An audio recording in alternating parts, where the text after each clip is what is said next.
"Don't look under the blanket," she begged with terror in her eyes. But curiosity overcame caution, and he pulled back the fabric to reveal a truth that would forever alter his perception of faith. The discovery beneath those innocent cotton folds challenged everything he once believed about God, spirituality, and the nature of existence itself. Before we begin, make sure to subscribe to the channel and comment where you're watching from. The bitter wind swept across the wide plains outside Cheyenne, cutting through John Smith's coat as he stepped out of his ranch house that October morning in 1884. The cold bit at his weathered face, making his eyes water as he surveyed the vast Wyoming landscape that had been his home for nearly 2 decades. At 42, John had survived droughts, blizzards, and heartbreak, but something about this dawn felt heavier, as if the sky itself mourned. Routine was his anchor since Martha's passing 3 winters ago. Each day began the same, a whispered prayer before sunrise, his calloused hands clasped tightly as if holding on to faith itself. Then came the familiar crunch of boots on frozen ground as he checked his horses, their warm breath forming clouds in the crisp air. Finally, a silent breakfast in the echoing emptiness of his modest ranch house. The chair across from him perpetually empty. John pulled his worn hat lower against the wind and started his morning walk.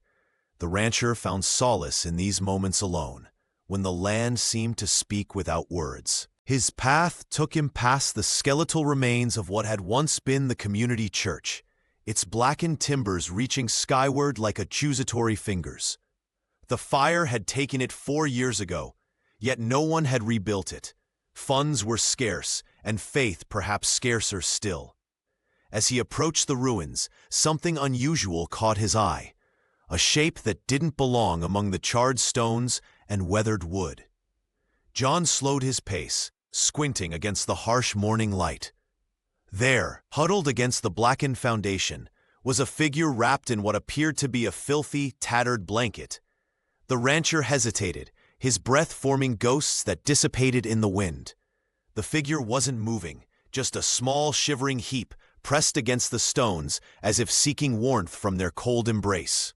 For a moment, John wondered if his eyes were playing tricks, conjuring phantoms from the loneliness that had become his constant companion. "Hello?" he called, his voice sounding strange in the empty landscape. No response came from the huddled form. John approached cautiously, his hand instinctively moving to the knife at his belt. Out here, 20 miles from town, strangers were rare and not always welcome. But as he drew closer, compassion overcame caution. Whoever was beneath that filthy blanket needed help, and John Smith had never been a man to turn away from someone in need. John Smith's boots crunched through the frost-covered ground as he moved closer to the huddled figure, his breath forming small clouds in the bitter October air. The early morning light cast long shadows across the ruins of the burned church, giving the scene an almost ethereal quality. The shape didn't stir, even when he called out in a gentle voice. "Hey there, are you all right?" he asked, his words carried away by the wind sweeping across the Wyoming plains. No response came from the motionless form. John approached cautiously, his weathered hands ready to offer assistance. When he knelt beside the figure, the rancher realized it was a young woman, perhaps 25 years old, curled into herself as if trying to disappear from the world. Her bare feet were blue with cold, toes nearly frozen against the harsh ground. Dark hair hung in tangles around her face, which was marked with bruises in various stages of healing. Some were fresh and angry, others fading to sickly yellows and greens. She clung to a tattered blanket with white-knuckled intensity, as though it contained all her remaining possessions and dignity. The fabric was filthy and worn thin in places, but she held it wrapped around her body like armor. John noticed how she trembled, though whether from cold or fear, he couldn't tell. "You're safe now," he murmured. reaching out with hesitation. As his calloused fingers gently touched her shoulder, her eyes snapped open, wide, brown, and filled with such terror that John instinctively pulled back. Those eyes held the look of a wounded animal, cornered and expecting only more pain. They darted around, taking in his face, his clothes, the ruins surrounding them, calculating escape routes. The woman didn't speak, but her breathing. She pressed herself harder against the blackened stones of the church ruins, the blanket clutched even tighter to her chest. John remained still, trying to appear as non-threatening as possible. In all his 42 years living outside Cheyenne, he'd never encountered someone so clearly broken by whatever circumstances had brought her to this place. "I have a warm house not far from here," he said, pointing toward his ranch in the distance. "Food, too. You look like you could use both." She followed his gesture with suspicious eyes, but made no move to accept or reject his offer. The morning sun crept higher, illuminating more clearly the extent of her injuries and the profound fear etched across her face.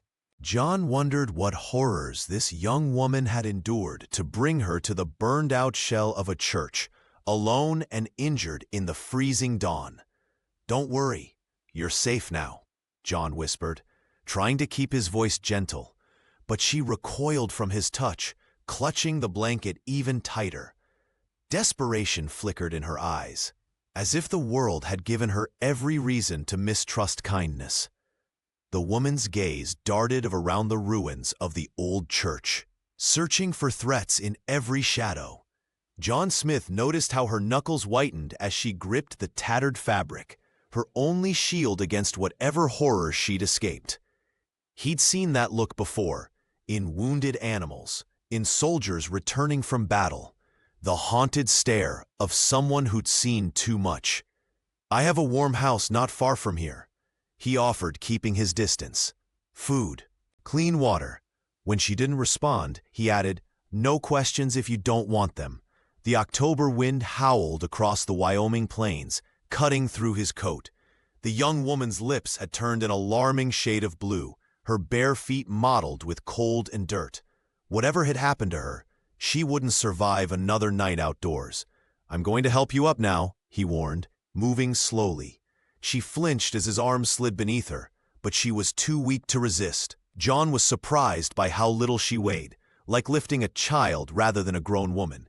He carried her across the frost-covered ground toward his ranch house, feeling her violent trembling against his chest. Not just from cold, he suspected, but from something deeper. The rancher had lived alone since losing his wife, the silence of his home a constant reminder of what he'd lost. Now, carrying this broken stranger, he felt an unfamiliar sense of purpose stirring within him. Inside, he settled her near the hearth where flames crackled in welcome warmth. The fire cast dancing shadows across her bruised face, highlighting cuts that needed tending. John ladled hot stew into a bowl and placed it beside her, along with a cup of water, then retreated to give her space. "You can eat when you're ready," he said, settling into his chair across the room. Even surrounded by the safety of four walls, with the comfort of heat and food within reach, she refused to release her grip on the blanket. Her eyes remained wide and watchful, tracking his every movement. When the logs in the fireplace shifted, sending up a shower of sparks, she jerked backward, trembling as if the flickering flames might leap out to consume her. John opened his Bible, pretending to read while secretly observing her. What had happened to make her so afraid? Who had hurt her? Questions crowded his mind, but he kept his promise of silence, waiting for her to find her voice when she was ready. John watched as she struggled to eat, her hands shaking so badly she could barely manage a spoonful of the hot stew he had prepared. The wooden spoon trembled between her fingers, splashing broth onto the worn tablecloth. Each breath she took sounded ragged and painful, whistling slightly through her damaged throat. The purple-blue bruises encircling her neck told a story John Smith didn't dare imagine, though his mind filled with terrible possibilities anyway. "Take your time," he encouraged softly, careful to keep his distance across the table. "The food isn't going anywhere." Catherine's eyes darted to him, then away, as if human connection itself might burn her. She managed 3 small bites before setting the spoon down, exhaustion evident in the slump of her shoulders. The rancher noticed how she constantly adjusted the tattered blanket around herself, ensuring not an inch of skin beyond her face and hands was visible. Later that afternoon, John approached with a bundle of clean clothes, simple garments that had belonged to his late wife, preserved in a cedar chest for years. "You might feel better after washing up," he suggested, gesturing toward the back room where he prepared a basin of warm water. "I can wait outside while you change." Catherine shrank away instantly, pressing herself into the corner of the old sofa as if trying to disappear into the worn upholstery. Her knuckles went white as she clutched the filthy blanket tighter around herself, a silent refusal more powerful than any words. John stepped back immediately. "It's all right. Whenever you're ready." Around sunset, a knock at the door made Catherine flinch violently. The local doctor had stopped by after John had ridden into town for supplies and mentioned finding an injured woman. Dr. Williams was a kind man in his 60s who had treated most of Cheyenne's residents for decades. "I just want to check your injuries, miss," the physician explained gently, setting his leather bag on the floor several feet from the sofa. "Make sure there's no infection brewing." It took nearly 2 hours of patient waiting before Catherine managed a whispered no in response to the doctor's repeated offers of help. That single syllable seemed to cost her tremendously, her voice broken like something shattered beyond repair, the sound barely audible in the quiet ranch house. Dr. Williams exchanged a concerned glance with John before gathering his bag. "I'll leave some medicines," he murmured as he departed. "Fever might set in, watch for it." After the doctor left, John sat in his chair across the room, giving Catherine space while silently wondering what horrors could reduce a person to such a state of fear. The oil lamp cast long shadows across the weathered walls as John Smith turned another page of his Bible. The familiar verses brought him little comfort tonight, his thoughts constantly drifting to the mysterious woman huddled on his sofa. He'd wrapped her in his late wife's quilt, its faded patterns a stark contrast to the filthy blanket she refused to relinquish completely. When he glanced up from Psalms, he found her watching him. Those hollow eyes seemed to hold questions she couldn't voice, pain she couldn't express. The bruises on her face had darkened, a testament to whatever horror had brought her to the burned church ruins. For a moment, neither spoke, the silence broken only by the occasional pop from the dying fire. "You can stay," John finally said, his voice rougher than intended. He cleared his throat and tried again. "As long as you need. This house has been too empty since Martha passed." The words tumbled out before he could stop them, trembling with an emotion he hadn't allowed himself to feel in years. The rancher watched as something flickered across her face, not quite trust, but perhaps the shadow of relief. She clutched the tattered blanket tighter, knuckles white with strain. "I won't ask questions until you're ready," he added, marking his place in the Bible with a thread of straw. "But I need something to call you." She hesitated so long he thought she might not answer. When she finally spoke, her voice was barely audible, like dry leaves rustling. "Catherine." Just that, no surname, no explanation. But John nodded as if she'd given him a gift. In a way, she had. "Rest now, Catherine," he said, rising from his chair. "There's food when you want it." Later, alone in his bedroom, with only the Wyoming wind for company, John knelt beside his bed as he had every night since he was a boy. The wooden floorboards pressed against his aging knees as he bowed his head.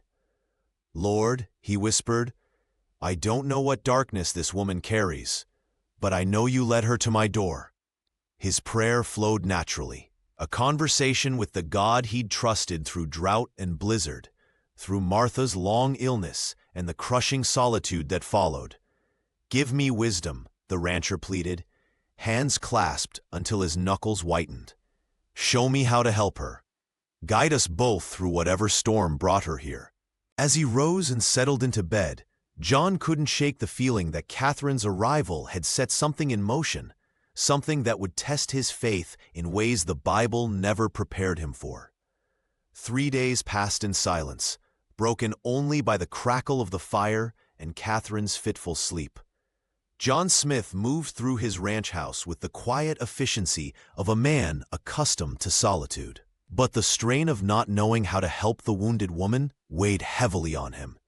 Each morning, he would rise before dawn, tend to his horses, and prepare a simple breakfast that often went untouched. "You need to eat something," he would say, placing a bowl of warm porridge beside her. Catherine would merely turn her face away, clutching that tattered blanket like armor against the world. The few spoonfuls she managed seemed insufficient to sustain life, and John watched with growing concern as she seemed to waste away despite his efforts. Her breathing had worsened since that first day he found her at the burned church ruins. A worrying rattle accompanied each inhale, and sometimes she would wake gasping, eyes wide with terror at enemies only she could see. Even wrapped in clean blankets and surrounded by the warmth of the stove, Catherine shivered uncontrollably, as though the cold had seeped into her very bones. "Should I fetch the doctor again?" John asked on the third evening, setting a cup of tea within her reach. She shook her head violently, pulling the blanket tighter. "No doctors," she whispered, the first words she'd spoken that day. The rancher nodded, respecting her wishes, though it troubled him. In his 42 years, John had witnessed suffering, had endured his own when his wife passed. But something about Catherine's pain seemed different, deeper. The house itself seemed to absorb her anguish, corners growing darker, floorboards creaking with new voices. At night, when he should have been sleeping, John found himself listening to her ragged breathing from across the hall, saying silent prayers that had begun to feel hollow. He couldn't shake the feeling that something unspeakable lingered just beneath the surface, not just beneath her blanket, but beneath the fragile peace of his home. Whatever had happened to this young woman went beyond physical harm. It had wounded her soul. As he stoked the fire that third night, watching sparks rise up the chimney, John wondered what forces had driven Catherine to his doorstep, and whether he possessed the strength to face the truth when it finally emerged. Outside, the Wyoming wind howled across the plains, a sound that had once been comforting in its familiarity, but now seemed to carry warnings John wasn't sure he was ready to hear. On Thursday afternoon, John Smith found himself preparing a simple supper with more care than usual. The worn wooden table was set with his best plates, chipped but clean, and the stew simmered longer on the stove. Reverend Robert Johnson had promised to visit, and John welcomed the prospect of another voice filling the silence of his ranch house. The Reverend arrived just as the sun began its descent, his tall figure silhouetted against the golden Wyoming sky.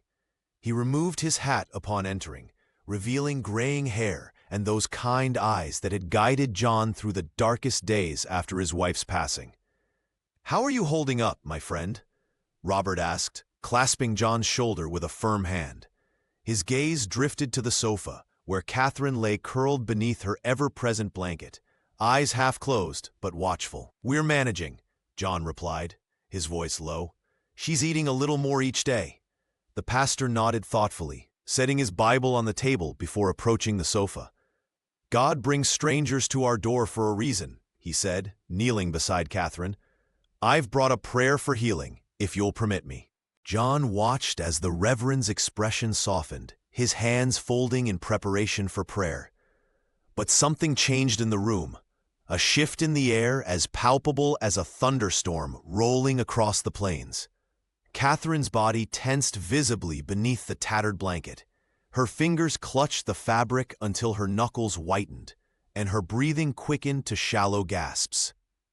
When Robert reached toward her, perhaps to offer comfort, she recoiled with such violence that she nearly fell from the sofa. "Please go away," she whispered, her voice muffled yet unmistakably terrified. She pulled the blanket higher until only her eyes remained visible, wide, dark, and filled with something beyond fear.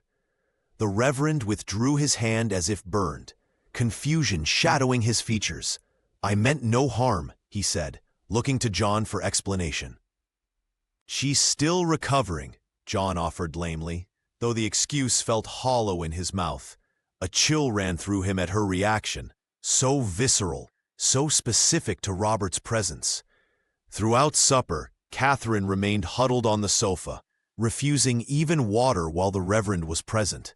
The pastor spoke of community matters, church repairs, and scripture, but John found himself distracted, watching Catherine's trembling form from the corner of his eye. When Robert finally departed with promises to return soon, John couldn't help but notice the relief that flooded the room, not just Catherine's, but somehow his own as well. Something had changed, and the comfort he once found in the Reverend's presence had been replaced by an uneasiness he couldn't explain. After Reverend Johnson's departure, a heavy silence settled over the ranch house. John Smith sat across from Catherine, watching her curl tighter into herself, the tattered blanket pulled high around her shoulders like armor.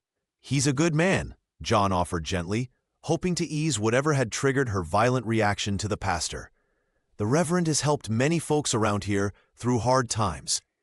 Catherine's eyes met his briefly, something flickering in their depths, a bitterness that made John's heart twist uncomfortably. Her cracked lips parted slightly. "That's what they all say about themselves," she whispered, the words barely audible above the crackling fire. It was the most she'd spoken since arriving at his doorstep. John leaned back in his chair, unsettled. The rancher had known Robert Johnson for nearly 15 years, had prayed alongside him, had accepted his comfort when John's wife passed. Yet Catherine's simple statement carried a weight that settled in his stomach like a stone. "Would you like some more tea?" he asked, changing the subject. She shook her head, eyes fixed on the dancing flames in the hearth. That night, John tossed restlessly in his bed, the wind howling across the Wyoming plains outside his window. The old ranch house creaked and settled, familiar sounds that usually lulled him to sleep. Instead, his mind kept returning to Catherine's words, to the terror in her eyes when the Reverend approached. Just past midnight, a different sound cut through the darkness, quiet, muffled sobbing. John lit the lamp by his bedside and made his way down the hallway, the wooden floorboards cold beneath his feet. He found Catherine huddled on the sofa, her shoulders shaking violently beneath the blanket. Tears streamed down her face, catching the lamplight as they fell. "What is it?" he asked, keeping his distance, knowing better than to touch her. "What haunts you so?" Catherine looked up, her face hollow with exhaustion. For a moment, John thought she might retreat back into silence, but instead, she drew a shuddering breath. "The fear," she whispered, her voice breaking. "The shame. Every time I close my eyes, I'm back there." "Back where?" John ventured carefully, setting the lamp down. She only shook her head, pulling the blanket tight. As Catherine's tears subsided into exhausted, shallow breathing, John remained seated across from her, the lamp burning low between them. Outside, the vast Wyoming night stretched endlessly, and for the first time in years, the rancher felt truly alone with his questions. John Smith's mind raced with questions as he tended the fire. The woman's presence had become a mystery that haunted his every waking moment. Who had hurt her? Why had she ended up at his ranch, of all places? Each time he approached these topics, she would retreat further into herself, clutching that tattered blanket like a shield. "I need to call you something," he said gently one evening, placing a steaming cup of tea within her reach. "Do you have a name?" She hesitated, eyes fixed on the dancing flames. "Catherine," she finally whispered, the word barely audible above the crackling fire. The rancher nodded, relieved to have this small connection, but when he tried to learn more, her family name, where she'd come from, she shrank back into silence, tears welling in her eyes. "You don't have to tell me everything," John assured her, keeping his distance. "But I want to help you. Someone hurt you badly." Catherine's fingers tightened around the cup, her knuckles turning white. Men, she said after a long pause. Men who stand in front of everyone on Sundays. Men whose voices rise above all others in prayer. The words hung in the air between them. John felt his stomach tighten. From town? From Cheyenne? She nodded, a single tear tracking down her bruised cheek. They're respected, pillars of the community. Her voice took on a bitter edge. They quote scripture while she stopped abruptly, unable to continue. The implication felt blasphemous to John. He thought of Reverend Johnson, whose sermons had comforted him after his wife's passing. He thought of Mayor Davis and Sheriff Brown, men he'd shared meals with, men whose handshakes felt firm and honest. Could they be capable of the cruelty written across Catherine's body? These accusations, he started carefully, they're serious.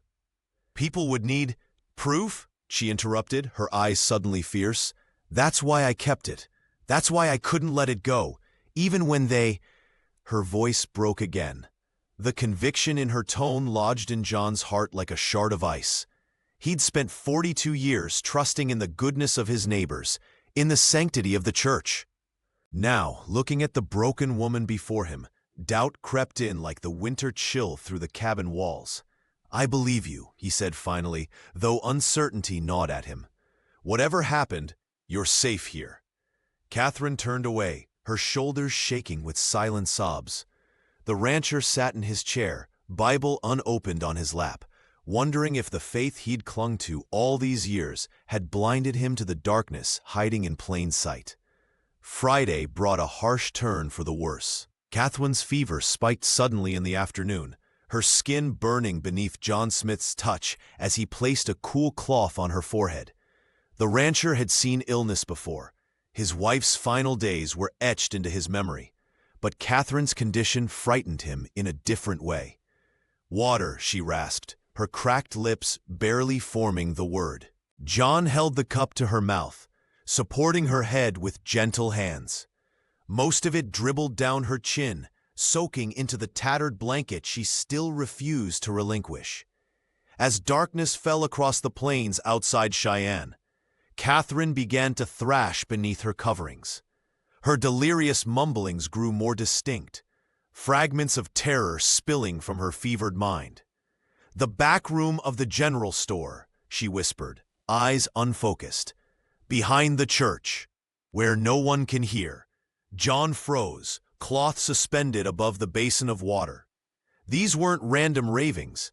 She was naming specific locations around town.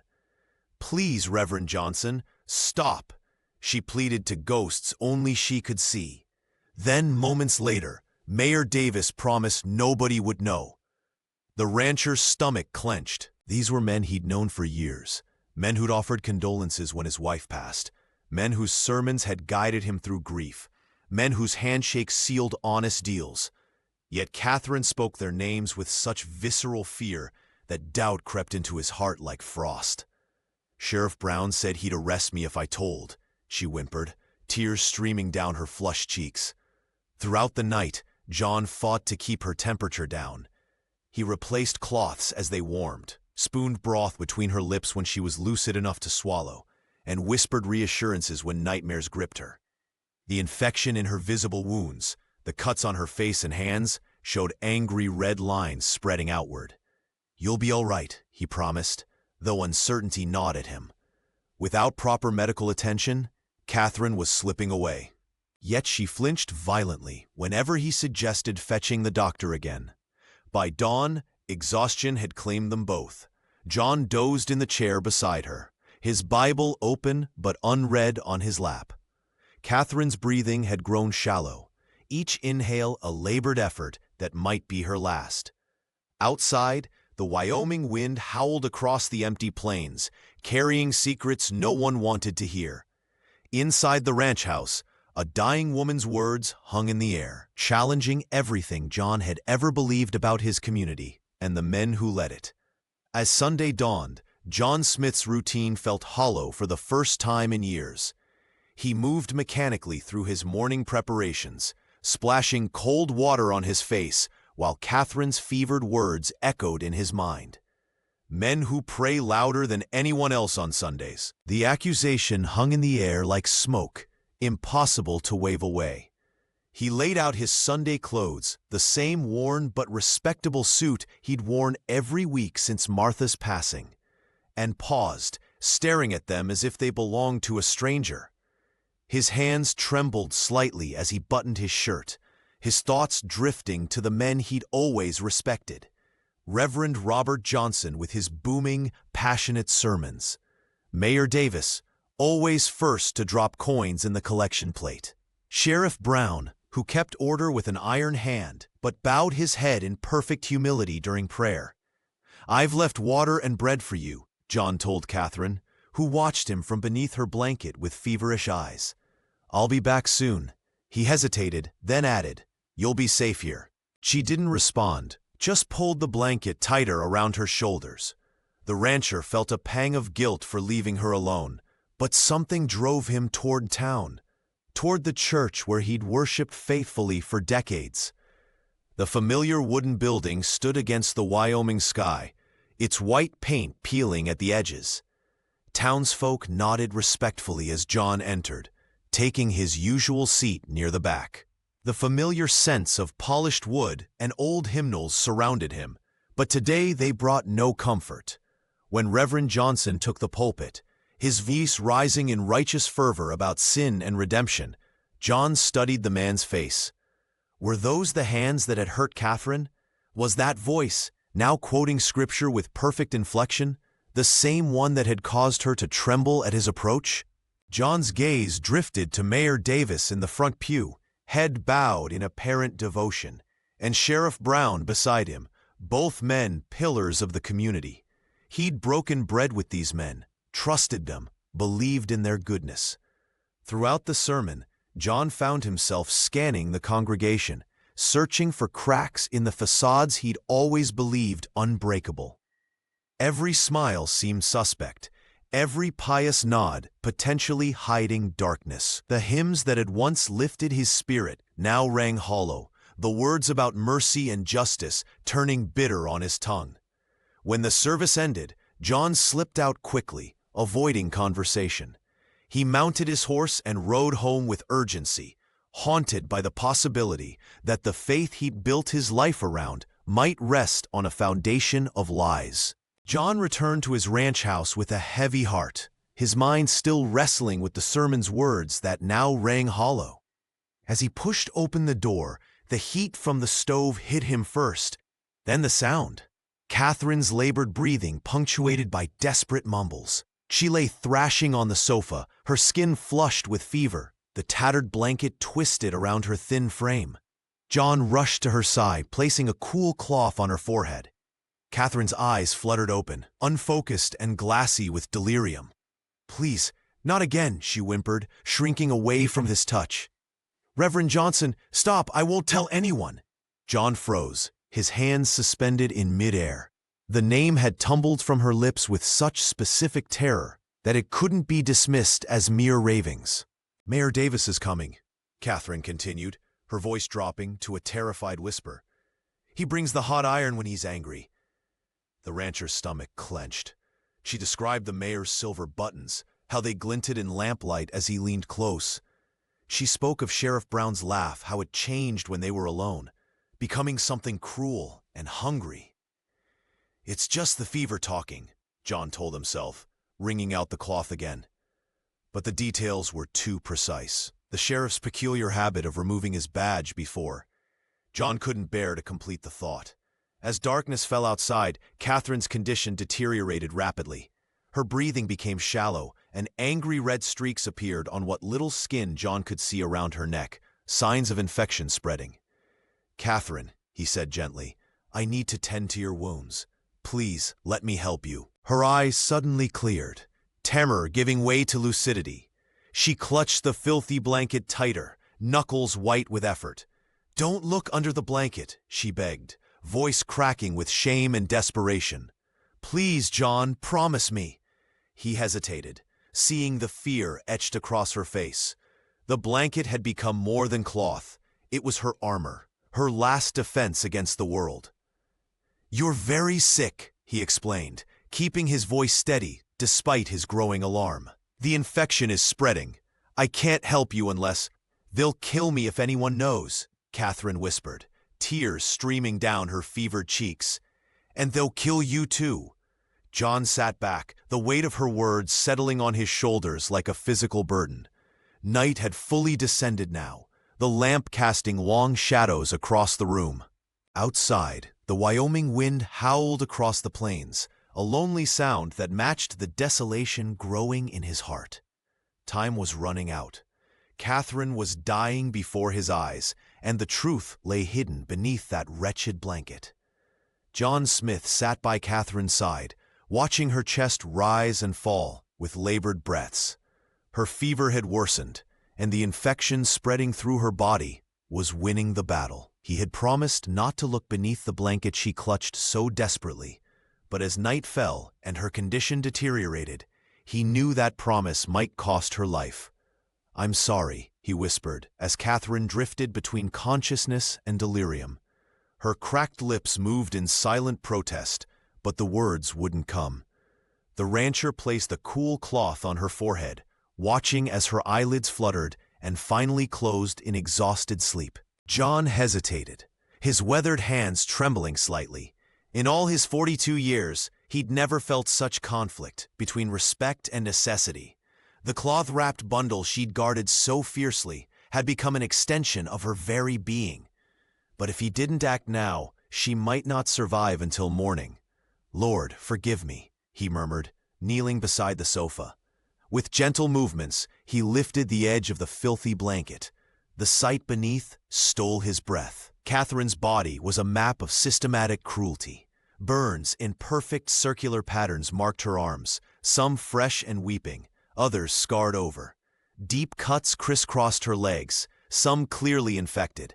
Bruises in various stages of healing covered her torso, the distinct shape of handprints visible on her throat.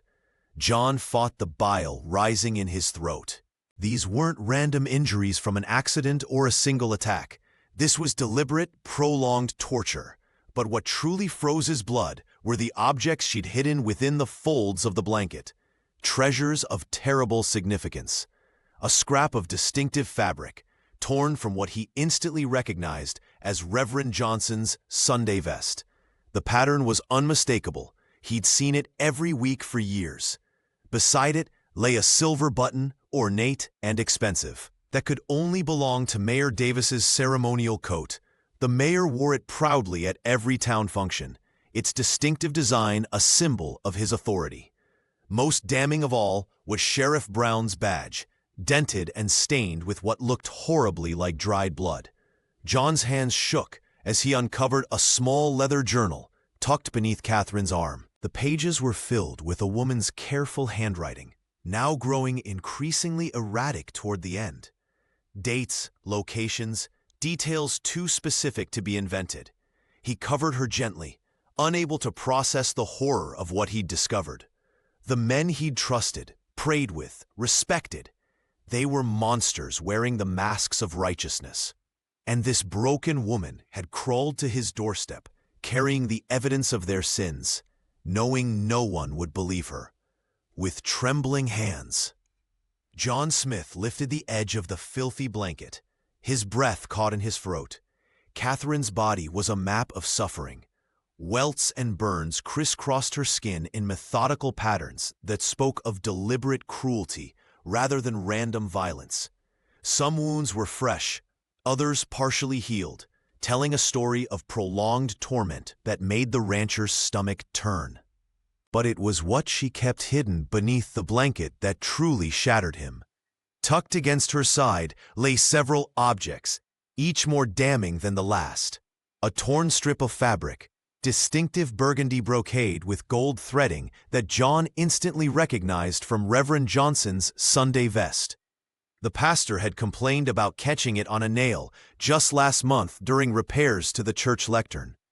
Beside it lay a silver button, ornately engraved with an eagle, one John had seen countless times on Mayor Davis's favorite coat when he addressed the townspeople. The button was slightly tarnished but unmistakable in its craftsmanship. His fingers brushed against something cold and metal, Sheriff Brown's badge, its star dented on one point and stained with what looked horribly like dried blood. The same badge the lawman wore with such pride while promising to protect the innocent. But most devastating was the small leather-bound journal tucked against Catherine's side. John opened it with unsteady hands, finding page after page filled with her delicate, slanted handwriting. Dates, times, places, names, detailed accounts of violations so horrific he had to look away several times to compose himself. October 3rd, Sheriff Brown caught me walking home from school. Said there'd been complaints about my teaching. Took me to the abandoned Miller property. John couldn't bear to read the rest of that entry. He collapsed into his wooden chair, the journal quivering in his weathered hands. The truth crashed over him like ice water. Catherine hadn't simply been a victim. She'd been systematically hunted by the very men John had prayed alongside, broken bread with, trusted with his community's welfare. Each page revealed a conspiracy of silence, powerful men protecting each other while destroying a young woman whose only crime was existing in their path. The schoolteacher had documented everything, perhaps knowing no one would believe her without proof. The world John had built his faith upon crumbled. His church, his town, his beliefs, everything suddenly felt hollow, constructed on lies.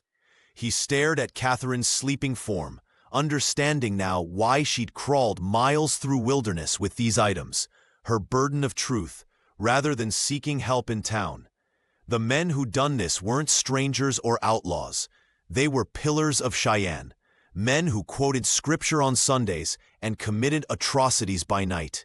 With trembling hands, John Smith turned the final pages of Catherine's journal. The last entry was not just a record, but a desperate plea. If anyone finds this, know that the real devils of Cheyenne wear Sunday clothes and speak God's name with blood still wet on their hands. They are not men, but monsters wearing the masks of respectability. I write this knowing I may not survive, but the truth must. John closed the leather-bound book, his vision blurring. The rancher tried to reconcile this horror with the world he thought he knew, where Reverend Johnson offered comfort to the grieving, where Mayor Davis proudly spoke of progress, where Sheriff Brown promised justice. All lies. The realization struck him like a physical blow. Catherine hadn't simply fled her tormentors. She had crawled miles through the Wyoming wilderness, her body broken, carrying this evidence like a sacred burden. The journal, the torn vest piece, the silver button, the dented badge, all carefully preserved despite her suffering. "Dear Lord," he whispered, but the prayer died on his lips.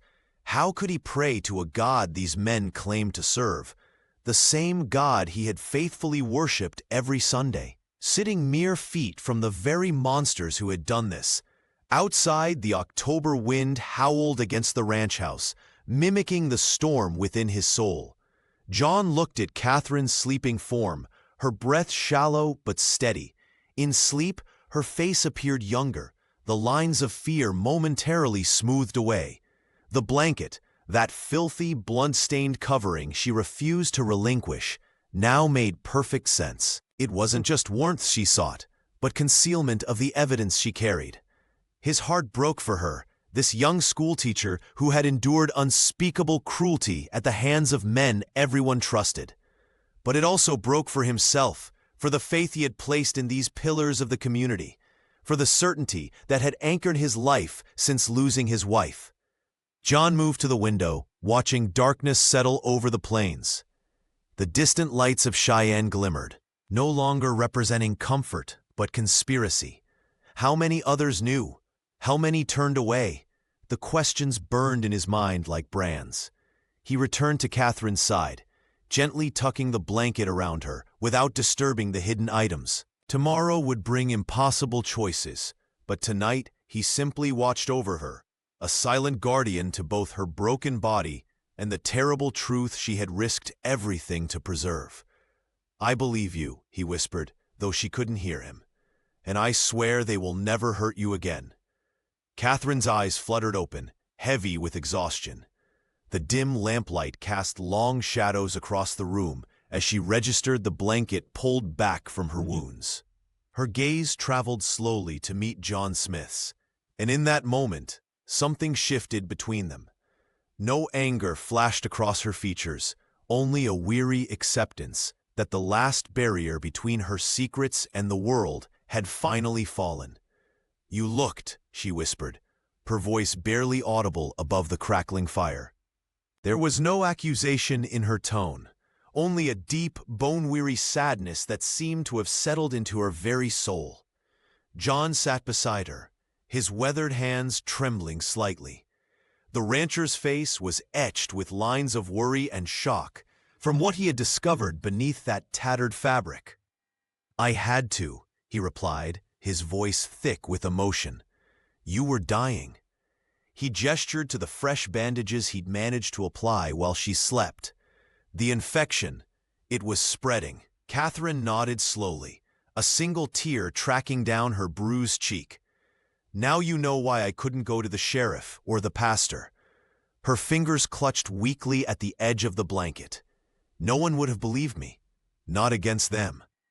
The weight of her words hung in the air between them. John thought of Sheriff Brown's tarnished badge, the silver button from Mayor Davis's expensive coat, the torn fabric from Reverend Johnson's vest, all hidden like terrible treasures beneath her only protection.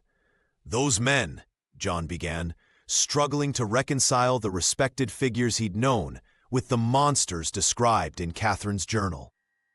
The schoolteacher's documentation had been meticulous, each date and location recorded with trembling handwriting, evidence of atrocities committed by pillars of the Cheyenne community. He knelt beside her, his knees creaking against the wooden floor. Taking her hand gently in his, he made a promise that would forever alter the course of both their lives. "I believe you," John said firmly, "and I'll make sure they never hurt you again." Catherine's eyes widened slightly, as if the concept of being believed was as foreign to her as kindness had become. For the first time since arriving at his ranch house, her shoulders relaxed slightly, the crushing weight of her solitary burden now shared. Outside, the Wyoming wind howled across the plains, rattling the windows of the modest home. But inside, a fragile trust had formed, a silent pact between a broken woman and a man whose faith in humanity, if not in God, was being rebuilt, piece by painful piece. With trembling hands, Catherine finally allowed John Smith to help her. The blanket that had been her shield now lay folded beside her as he gently cleaned the wounds that told a story too painful to speak aloud.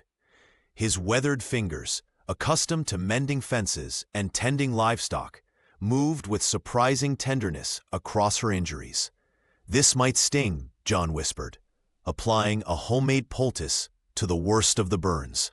Catherine winced but remained silent, her eyes fixed on the ceiling beams of the ranch house.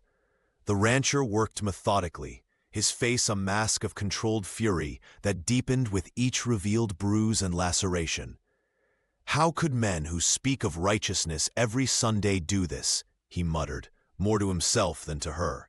Catherine's voice came soft but steady. "Because they believe themselves untouchable. The reverend owns the church, the mayor controls the town council. And the sheriff," she paused, swallowing hard. "Who would believe a schoolteacher over them?" John secured a clean bandage around her wrist where rope burns had left angry marks. "I believe you," he said simply. As the October wind rattled the windows, they spoke in hushed tones. Catherine explained how she'd first been cornered by Mayor Davis after a school board meeting, how Reverend Johnson had offered spiritual counsel that turned into something monstrous, how Sheriff Brown ensured her silence through threats no one would believe. "I tried to tell Mrs. Peterson at the general store," Catherine confessed. "She called me confused and troubled, said I needed to pray more." A bitter laugh escaped her lips. "As if I hadn't prayed until my voice gave out." John's hand stilled over a particularly deep cut. "The whole town is in their grip. "That's why there can't be justice for me here," she whispered. "Not in Cheyenne." The lamp flickered as evening settled around them. John finished his work, covering Catherine with a clean blanket, not the tattered one that held her secrets.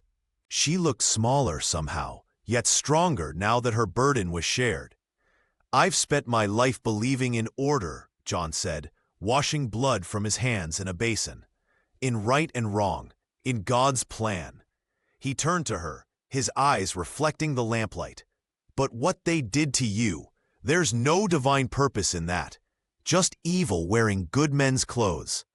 Catherine reached for his hand, her touch light as a whisper. "What will you do now?" Looking at her, this woman who'd crawled through hell carrying evidence of her own torture, John felt something shift inside him. Not a loss of faith, but its transformation. "Whatever it takes," he answered, "to make sure they never hurt anyone again." John rode his horse into Cheyenne the following Tuesday, the familiar buildings now casting shadows that seemed longer, darker. The town hadn't changed, but his perception of it had shifted irrevocably. He tethered his mount outside the general store, adjusting his hat low over his eyes. Through the window, he observed Reverend Robert Johnson on the church steps, Bible in hand, smiling as he greeted parishioners. The pastor's voice carried across the street, speaking of forgiveness and divine judgment with such conviction that several women dabbed at their eyes. John's stomach turned at the hypocrisy. Farther down the main street, Mayor Davis stood on a wooden crate, gesturing emphatically as he lectured a gathering of townsfolk about the importance of moral virtue in their growing community. The silver buttons on his waistcoat gleamed in the autumn sunlight, identical to the one hidden in John's pocket. Outside the sheriff's office, Sheriff Brown leaned against the hitching post, laughing heartily with two deputies. His badge caught the light as he slapped one man on the back. The same badge, or its twin, lay dented and stained beneath the floorboards of John's home. Only John now knew the evil behind their smiles, the darkness that lurked beneath their respected facades. He entered the store, keeping his head down as he gathered supplies, ears alert to the conversations around him. "Heard anything about that schoolteacher?" a woman whispered to the shopkeeper. "Catherine something or other?" "Flighty thing," the man replied, shaking his head. "Left without so much as a goodbye. Some say she took up with a traveling salesman. Always thought there was something off about her," another woman added. "Too quiet, kept to herself." John gripped the counter edge until his knuckles whitened. The blame still fell on Catherine, even in her absence. Her reputation sullied while her tormentors walked free, respected and revered. As he paid for his goods, John caught sight of a newspaper from Denver. An idea formed in his mind, taking root and growing stronger with each passing moment. If the law would not punish these men, if justice couldn't be found within Cheyenne's boundaries, he would find another way. He purchased the newspaper, tucking it carefully into his saddlebag. The weight of Catherine's journal entries pressed on his conscience. These men had built their power on secrets and fear, but ink and paper could travel beyond their reach. John mounted his horse, casting one last look at the town he'd once trusted. His faith in God might be shaken, but his belief in truth remained unbroken. Some sins couldn't be washed away by Sunday prayers, and some stories needed to be told, no matter the cost. That night, John Smith sat at his weathered desk, the lamp casting long shadows across the room. His hands trembled slightly as he dipped his pen into the inkwell. The rancher had never considered himself a man of letters, but tonight words flowed from them like a river breaking through a dam. He carefully transcribed passages from Catherine's journal, selecting the most damning evidence against Reverend Johnson, Mayor Davis, and Sheriff Brown. Each copied page felt like handling something sacred and terrible simultaneously, a testament to suffering that demanded to be witnessed. John included his own account of finding Catherine at the burned church ruins, her condition and the evidence concealed beneath her blanket. "I write not as an accuser, but as a witness," he penned in his letter to the Chicago Tribune. These men, whom our community has trusted with our faith, governance, and safety, have betrayed that trust in ways most horrific. Similar letters were addressed to newspapers in Cheyenne and Denver, each sealed with the weight of his conscience. Dawn was breaking when John finished preparing packages for federal marshals in Laramie. He knew the local post would be too risky. Sheriff Brown's influence extended to every corner of their small community. Instead, he would ride to the neighboring town himself to mail them. Before the sun fully rose, John took the original journal and the tattered blanket to his barn. The October air bit through his coat as he dug beneath the eastern corner, far from casual eyes. The hole needed to be deep. This evidence was both Catherine's salvation and potentially their death sentence if discovered prematurely. As soil covered the carefully wrapped bundle, John whispered a prayer, not to the God of Reverend Johnson's thundering sermons, but to something more fundamental, the truth itself. Back in his house, John stared at his reflection in the small mirror. The man looking back seemed older, his eyes carrying a weight that hadn't been there before Catherine arrived. He understood completely what he was risking. If the powerful men discovered his betrayal, they would destroy him, financially, socially, perhaps even physically. Yet for the first time since finding Catherine huddled against those blackened church stones, the burden felt lighter. Silence had been crushing him slowly, making him complicit in their evil. Now, regardless of the outcome, he had chosen his path.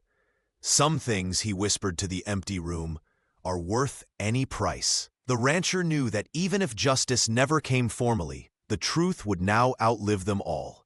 As winter gave way to spring, Catherine's body slowly mended. The physical wounds healed faster than the invisible ones, but John Smith watched with quiet pride as determination returned to her eyes. By April, she could walk without wincing, and they both knew it was time for her to leave. "I can't stay in Wyoming," she told him one evening as they sat on the porch. "Every face I see could be someone who knew them, who might recognize me." John nodded, understanding the impossible weight she carried. They decided on Denver, far enough to start fresh, close enough that John could reach her if needed. He gave her money from his savings, enough for lodging and food until she found work as a teacher again. Their correspondence became a lifeline across the miles. Catherine wrote of small victories, a room of her own, children who respected her, nights without nightmares. John sent news of his ranch and carefully coded updates about the men who had hurt her. Neither mentioned God directly in their letters. John never set foot in church again. Reverend Johnson sent messengers, then came himself, concerned about John's soul. The rancher simply tended his garden while the pastor spoke, until the man of cloth finally left, discomfort etched on his face. The letters John had sent bore unexpected fruit. No formal charges came. The men were too powerful, too protected, but whispers followed them through town. Mayor Davis lost his re-election by a narrow margin. Sheriff Brown found himself questioned where once his word was law. The Reverend's congregation thinned, week by week, as rumors spread like shadow. "I think about that blanket sometimes," Catherine wrote in her third year away. "How I thought it could protect me. How I believed shame was something I should carry alone." John found his faith again, not in pews or pulpits, but in the small mercies of everyday life. Helping a neighbor's sick child, teaching a young ranch hand to read, listening to stories others dismissed. He discovered that belief survived not in grand institutions, but in quiet moments of compassion. 5 years after Catherine had appeared at the burned church, John received a wedding announcement. She had found someone who knew her story and loved her anyway. In her letter, she wrote, "You taught me that some men can be trusted. That was worth more than justice." John Smith never remarried, but he was not alone. His ranch became known as a place where those in trouble could find shelter without questions. And though he no longer prayed aloud, he lived each day by the truest commandment he discovered, that believing the unbelievable could be the most sacred act of all.